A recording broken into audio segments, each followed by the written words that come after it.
Hay cosas que la gente del campo sabe desde chiquita. Una de esas cosas es que el mal que uno hace con las manos regresa siempre.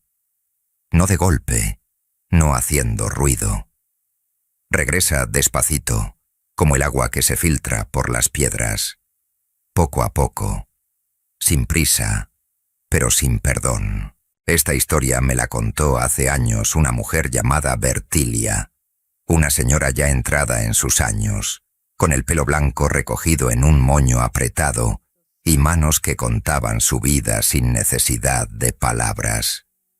Vivía en una casita de Bahareque a 2 horas del pueblo grande, en una vereda que se llama Loma Colorada, allá en el piedemonte de Boyacá, donde los caminos todavía son de tierra y los guaduales crecen tan juntos que a mediodía hacen sombra como si fuera tarde. Bertilia me dijo que lo que iba a contarme no era cuento, que ella lo había visto, que si yo no le creía, que fuera a preguntarle a cualquier viejito de la vereda, que todavía había gente que recordaba el nombre de Doña Perpetua Argüello y el nombre de Inés. Doña Perpetua era dueña de una casona grande con tejas de barro, cocina con fogón de leña, 2 cuartos para visitas y unas tierras buenas que daban maíz, yuca y caña. No era rica de ciudad, pero en la vereda era lo más parecido a una señora grande que existía. Había heredado todo eso de su difunto marido, don Eliseo Argüello, un hombre que también había sido duro con la gente que le trabajaba, aunque de otra manera. Don Eliseo era duro de frente. Doña Perpetua era dura con público. Sirvientas había tenido desde siempre. Primero fue la mamá de Inés, una mujer callada y trabajadora que le sirvió fielmente hasta que las rodillas no le dieron más. Y cuando la viejita ya no pudo, mandó a la muchacha. Inés llegó a esa casa con 16 años cumplidos y un atado de ropa que le cabía en una bolsa de costal. Era flaca, con pelo negro largo y lacio que siempre cargaba trenzado y manos que ya conocían el trabajo desde niña, porque en el campo la infancia es corta y el trabajo es largo. Llegó con los ojos bajos, como le habían enseñado, y doña Perpetua la recibió mirándola de arriba abajo como quien revisa un animal en feria.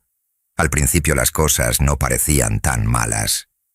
Inés barría, trapeaba, lavaba ropa a mano en la pileta de piedra, cocinaba el almuerzo y la comida, cargaba agua desde el nacedero cuando la manguera se tapaba, dormía en un cuartico al fondo del corredor, detrás de la cocina, con una cama de tablas y una cobija raída que en invierno no tapaba el frío que se metía por las rendijas de la pared.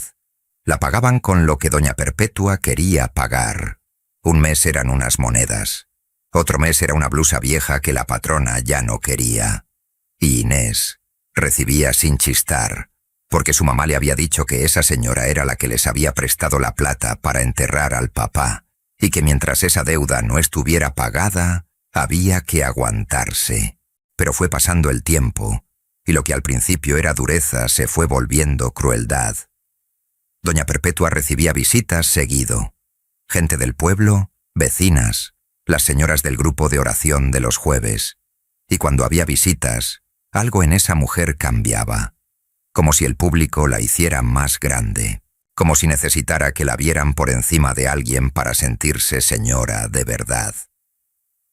En esas tardes llamaba a Inés al corredor donde estaban todas sentadas tomando tinto y le decía cosas, no para corregirla, para herirla.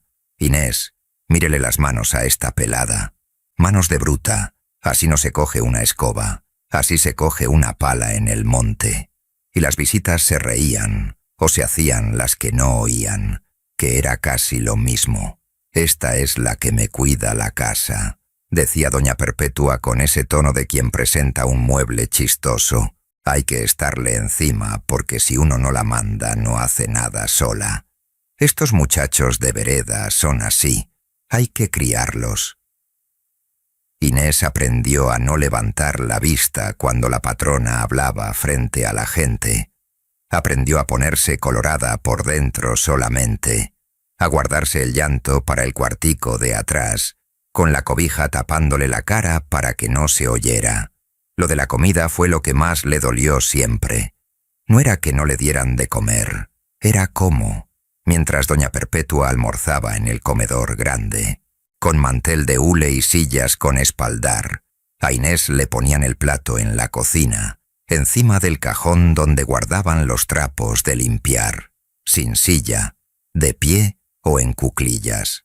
La muchacha come aquí, le explicaba doña Perpetua a quien preguntara, que si la dejamos entrar al comedor se acostumbra y después no hay quien la maneje.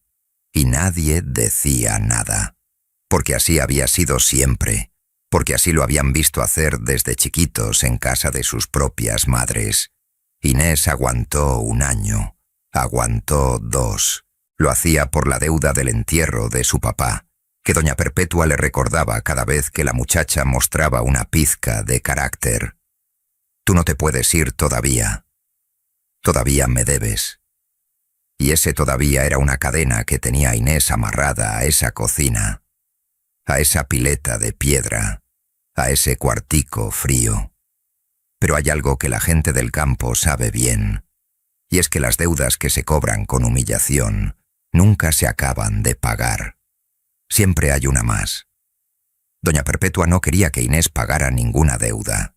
Quería tener a alguien sobre quien sentirse grande, y eso tiene un precio, aunque uno no lo sepa todavía. El día que todo empezó a cambiar fue un martes de octubre. Inés había ido al rancho del vecino a traer carne para el sancocho del miércoles. A la vuelta pasó por donde la señora Rosaura, una viejita que vivía en una casita al borde del camino real y que vendía dulces de leche y panela raspada. La señora Rosaura no era bruja ni decía serlo, pero sabía cosas. La gente le llevaba los sueños para que los interpretara. Nadie pasaba por su puerta sin que ella dijera algo que después resultaba cierto. Cuando Inés pasó, la señora Rosaura estaba en su banquito de madera pelando una mazorca. La miró venir de lejos, y cuando la tuvo cerca le dijo, sin que Inés le hubiera preguntado nada: «Mija, ¿hace cuánto está usted trabajando en esa casa?» «2 años, señora». La viejita preguntó, «¿Y cómo la tratan?» Inés bajó la vista. No dijo nada, pero la señora Rosaura no necesitó que dijera nada para saber cómo la tratan. «Escúcheme bien, mija. Hay casas que guardan lo que pasa adentro, todo lo bueno y todo lo malo, y cuando la maldad se acumula demasiado, la casa misma enferma, y cuando la casa enferma, el que la habita enferma con ella». Inés no entendió del todo, siguió su camino, pero esa noche, en el cuartico de atrás, no pudo dormir, porque algo en las palabras de la señora Rosaura le había removido una cosa que llevaba tiempo acumulado, queriendo salir. Y fue en ese insomnio de octubre cuando Inés decidió que al día siguiente le diría a doña Perpetua que se iba. Lo que Inés no sabía era que la casona ya llevaba mucho tiempo guardando lo que había pasado adentro. Antes de seguir, ustedes habrían aguantado 2 años callados, o se habrían ido mucho antes. Cuéntenme en los comentarios, porque lo que viene ahora es lo que nadie en la vereda quería contar. Y si ya están enganchados con esta historia, suscríbanse, que aquí hay mucho más de lo que se cuenta en voz alta. Al otro día, Inés se levantó antes del primer canto del gallo, como siempre. Prendió el fogón, puso el agua para el chocolate de doña Perpetua, y cuando la patrona bajó con su bata rosada y sus chancletas de cuero y recibió la totuma sin decir gracias, como siempre, Inés se paró frente a ella con las manos cruzadas y le dijo que se iba. Doña Perpetua miró por encima de la totuma. No se alteró, siguió meciendo. ¿Y la deuda? Llevo 2 años trabajando aquí, señora. Esa deuda ya está más que pagada. La patrona puso la totuma en la barandilla del corredor con una calma que a Inés le dio más miedo que si hubiera gritado. «Tú no te vas a ningún lado, criada. Tú te vas el día que yo diga». Inés sintió algo asentarse en el pecho, una firmeza nueva. «Me voy hoy, señora». Y se fue. Entró al cuartico, recogió su bolsa de costal con la ropa y salió por la puerta de atrás sin mirar a doña Perpetua, que seguía meciéndose en el corredor como si nada hubiera pasado. Caminó la media hora hasta la casa de su mamá. Llegó temblando, no de miedo, sino de esa cosa que le tiembla a uno en el cuerpo cuando lleva mucho tiempo aguantando algo, y de repente lo suelta. Su mamá la recibió sin preguntas. Le puso un plato de comida en la mesa, y no dijeron nada del asunto esa noche. 3 días después, doña Perpetua mandó razón con Ciro, el muchacho de los mandados, un pelado de 14 años que llegó con un papelito doblado que decía en letra de doña Perpetua: Inés, lo que te debo te lo pago el sábado. Ven a buscarlo. La mamá de Inés le dijo que no fuera.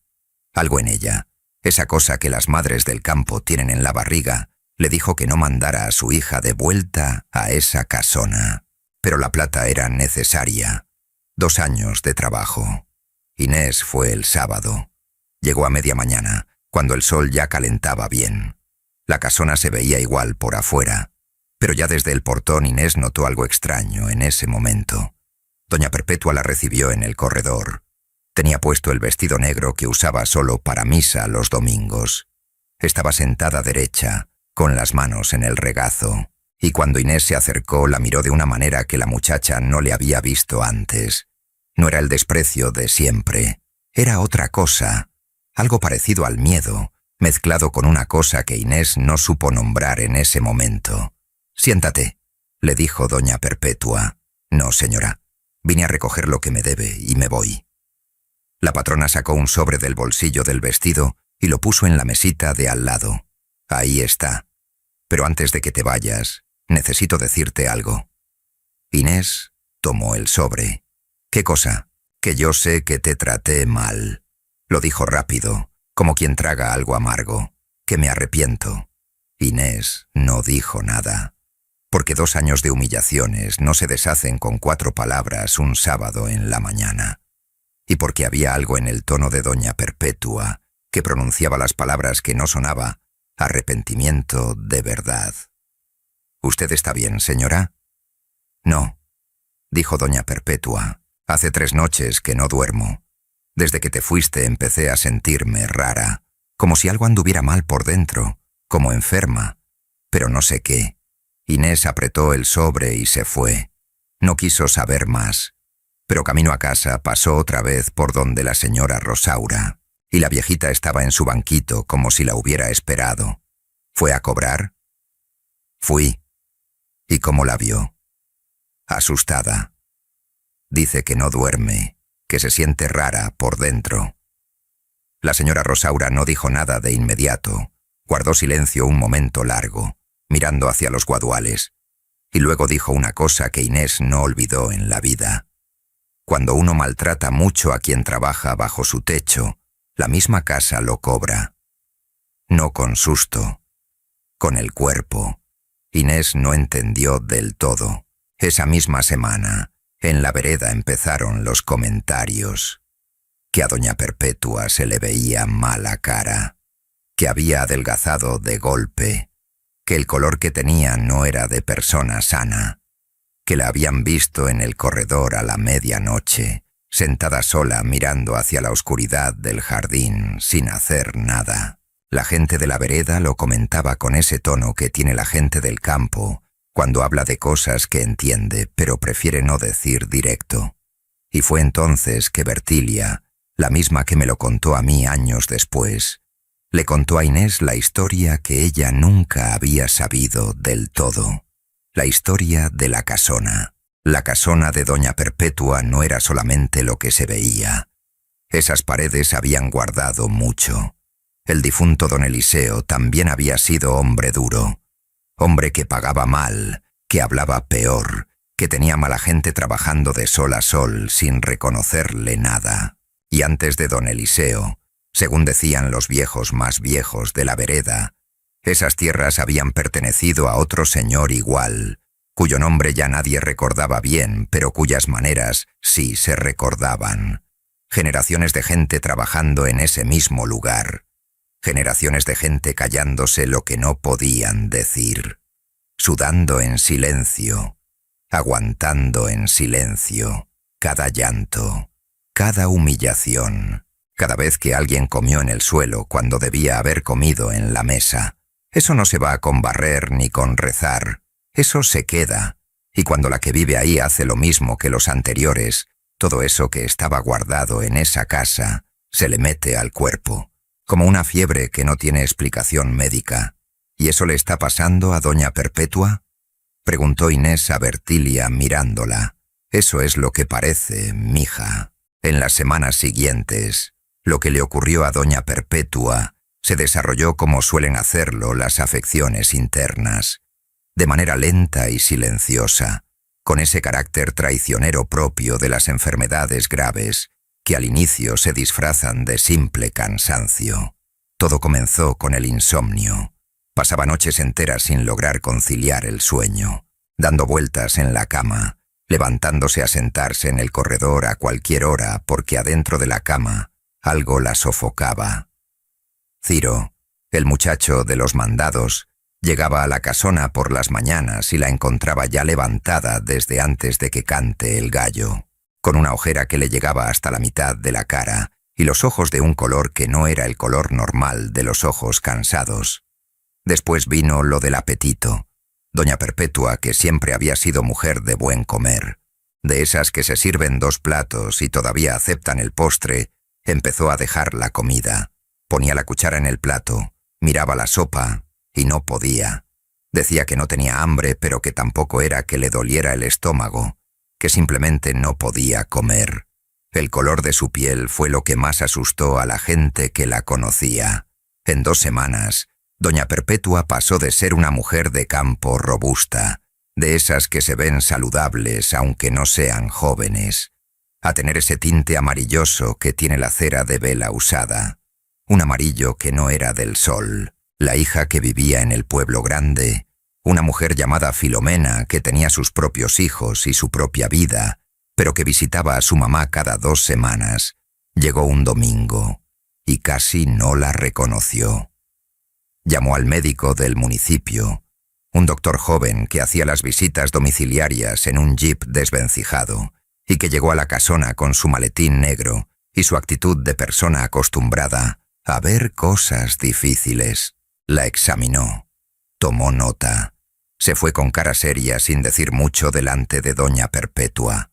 Afuera le dijo a Filomena que necesitaban hacerle exámenes en el pueblo grande, que lo que veía no le gustaba, que ese amarillo y esa pérdida de peso tan rápida había que investigarla. Los exámenes tardaron unos días en tener resultado, y cuando llegaron, el médico llamó a Filomena aparte para dárselos. Era el hígado, una enfermedad en el hígado que ya llevaba tiempo, y que nadie había visto porque doña Perpetua nunca se quejaba de nada, que era uno de sus orgullos, el no quejarse. Una enfermedad que el doctor explicó con palabras que Filomena no entendió del todo, pero que entendió que era grave, que había llegado tarde, y que en una mujer de la edad de su mamá, con esa rapidez con que avanzaba, había poco que hacer. Filomena lloró en el jeep del médico. Luego fue a decírselo a su mamá. Doña Perpetua la escuchó, sentada en su mecedora del corredor, con las manos en el regazo y la vista puesta en el jardín. No lloró. Asintió despacito, como quien recibe una noticia que en el fondo ya sabía. ¿Cuánto tiempo?, preguntó. El doctor dice que unos meses, mamá, tal vez menos. Doña Perpetua siguió mirando el jardín. Está bien, dijo. Y no dijo nada más ese día. Fue esa misma noche cuando doña Perpetua le pidió a Filomena que fuera a buscar a Inés. No al otro día, esa noche. Filomena no entendió bien el apuro, pero fue. Llegó a la casita de Bahareque a las 8 de la noche, golpeó la puerta, y cuando la mamá de Inés abrió le explicó que su mamá quería hablar con la muchacha, que era urgente, que por favor. Inés fue. Llegó a la casona con Filomena. La encontró a doña Perpetua en el corredor, con una vela encendida en la mesita de al lado, porque la luz del pueblo llevaba horas sin llegar, que era costumbre. La patrona se veía diferente de la última vez que Inés la había visto. Más pequeña, no solo por la pérdida de peso, sino por algo más difícil de describir, como si algo que había tenido muy inflado se le hubiera desinflado. «Siéntate, Inés». Esta vez Inés se sentó. Filomena entró a la cocina a preparar algo caliente y las dejó solas. Doña Perpetua la miró un momento sin hablar. La vela hacía bailar las sombras en las paredes del corredor. Por los guaduales del fondo cantaban unos grillos. «¿Sabes lo que tengo?», me dijo la señora Filomena. «Sí. El médico dice que es el hígado, que ya está muy avanzado». Hizo una pausa.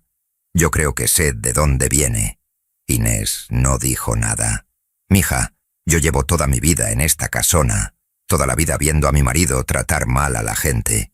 Y en vez de aprender que eso estaba mal, aprendí a hacerlo yo también. Y 2 años te lo hice a ti. 2 años que eras una niña y yo te usé para sentirme grande». La voz no se le quebró. Doña Perpetua no era mujer de llanto fácil, pero sí se le apagó un poco. Inés escuchó sin interrumpirla. «El cuerpo sabe las cosas que la mente no quiere ver», siguió doña Perpetua. «Yo lo sé porque lo estoy viviendo. Algo en mí se fue pudriendo de a poquito. No sé si fue la casa, no sé si fui yo sola, pero sé que tiene que ver con lo que hice. ¿Y por qué me está contando esto a mí, señora?». Doña Perpetua la miró a los ojos. «Porque necesito pedirte perdón antes de morirme. Y necesito que sea de verdad, no de esas palabras que uno dice para quedar bien. Necesito que tú sepas que yo sé lo que hice, que te hice comer en el suelo como si no fueras persona, que te pagué con ropa vieja, que me reí de ti frente a las visitas». Cada cosa la dijo despacio, nombrándola, sin bajarle el volumen a ninguna. «Todo eso lo hice, y fue malo, y lo siento». Hubo un silencio largo. Por los guaduales seguían los grillos. La vela chisporroteó un momento. Inés miró a esa mujer, que en 2 años nunca le había dicho buenos días con ganas, y que ahora estaba ahí, en su mecedora, con el hígado comiéndosela por dentro y pidiendo perdón con el poco tiempo que le quedaba. «¿Y yo qué gano perdonándola, señora?». La pregunta salió sin que Inés la planeara, pero era una pregunta real. Doña Perpetua asintió. «Nada. Tú no ganas nada. Yo soy la que necesita el perdón, no tú. Si no quieres dármelo, está bien. Me lo merezco». Inés se quedó callada un momento más. Pensó en los 2 años, en el plato en el suelo, en la cobija rota, en las visitas que se reían, en las noches llorando con la cara tapada, y luego pensó en ella misma, en lo que cargaba, en lo que iba a seguir cargando. Si se iba de esa casona sin decir nada. «La perdono», dijo finalmente. «No porque usted lo merezca. Lo hago porque yo no quiero seguir cargando con esto». Doña Perpetua cerró los ojos un momento. Cuando los abrió, algo en su cara se había asentado. No era alegría. Era esa cosa que tiene la gente cuando suelta algo que llevaba mucho tiempo apretado. «Gracias, mija». Inés se paró. Se despidió de Filomena, que asomó desde la cocina con los ojos rojos, y se fue. Camino a casa. Pasó por donde la señora Rosaura, aunque ya era tarde, y la viejita ya debía estar durmiendo. Pero la señora Rosaura estaba en su banquito, como si la hubiera esperado. ¿Habló con ella? Hablé. ¿Y? La perdoné. La señora Rosaura asintió despacio. ¿Y cómo se siente? Inés pensó un momento. Liviana. La viejita sonrió. Así es como tiene que sentirse, mija. El perdón no es para el que lo pide, es para el que lo da. Doña Perpetua duró 42 días más. No fue una muerte larga, ni fue una muerte fácil, pero tampoco fue una muerte con desesperación. Eso lo dijeron los que la acompañaron al final, Filomena la hija y la señora Bertilia, que en esos días se fue a vivir a la casona para ayudar porque Filomena no podía sola. Lo que Bertilia contó después fue que doña Perpetua en esas semanas finales cambió de una manera que ella nunca había visto cambiar a nadie tan rápido. No en el cuerpo, que ese se fue apagando despacio y sin remedio, sino en el trato, en el modo. La señora que toda la vida había tenido a la gente comiendo en el suelo, ahora llamaba a quien la cuidaba a sentarse con ella. La que pagaba con ropa vieja mandó a Filomena a buscar a Ciro, el muchacho de los mandados, para pagarle todo lo que le debía y más. La que humillaba frente a visitas ahora recibía a las vecinas que venían a saludarla y les decía, con esa franqueza brusca que siempre había tenido pero apuntada para otro lado: traté mal a mucha gente. En esta casa, no lo repitan. Algunas vecinas no sabían qué decir cuando ella decía eso. Cambiaban el tema. Doña Perpetua les dejaba cambiar el tema, pero lo había dicho. Lo había dicho en voz alta, que era lo que importaba. Inés fue a visitarla una vez más antes del final. Fue por su propio impulso, sin que nadie la llamara. Llegó una tarde y la encontró en la cama, ya sin fuerzas para el corredor, con Bertilia sentada cerca haciendo un tejido. Se sentó a su lado. No dijeron mucho. A veces no hace falta decir mucho. Antes de que Inés se fuera, doña Perpetua le tomó la mano. Las manos de doña Perpetua ya no eran las manos de antes, gruesas y mandonas. Eran manos livianas, como las manos de los viejos muy viejos. «Mija, ¿sigues trabajando?», le preguntó. «Sí, señora, en el pueblo grande, en una casa buena. ¿Te tratan bien?». «Me tratan bien». Doña Perpetua asintió. Soltó su mano. «Eso es lo que debí haberle dado yo», le respondió. Inés se paró, le dijo adiós y salió. En el corredor, Bertilia la acompañó hasta el portón. «¿Cómo la ve, doña Bertilia?». «Ya pronto, mija. Ya pronto». Doña Perpetua murió un jueves en la madrugada, con Filomena al lado. Murió dormida, que fue lo que Filomena le contó después a la gente, aunque Bertilia, que también estaba en el cuarto, le dijo a Inés algo diferente en privado. Antes de quedarse dormida para siempre, estuvo un rato, con los ojos abiertos mirando hacia la esquina del cuarto, y tenía una cara, no de susto.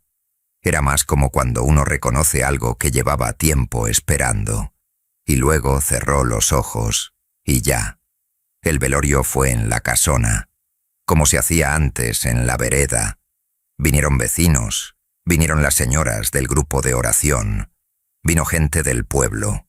Fue un velorio tranquilo, de esos que tienen ese tono particular que tienen los velorios de la gente que murió en paz. Inés fue al velorio, se paró frente al ataúd un momento, miró a doña Perpetua, que con la muerte había recuperado algo de la firmeza en la cara que la había caracterizado toda la vida, y pensó que era raro cómo la muerte le devuelve a la gente los rasgos esenciales, como si borrara todo lo superficial y dejara solo lo que siempre había sido.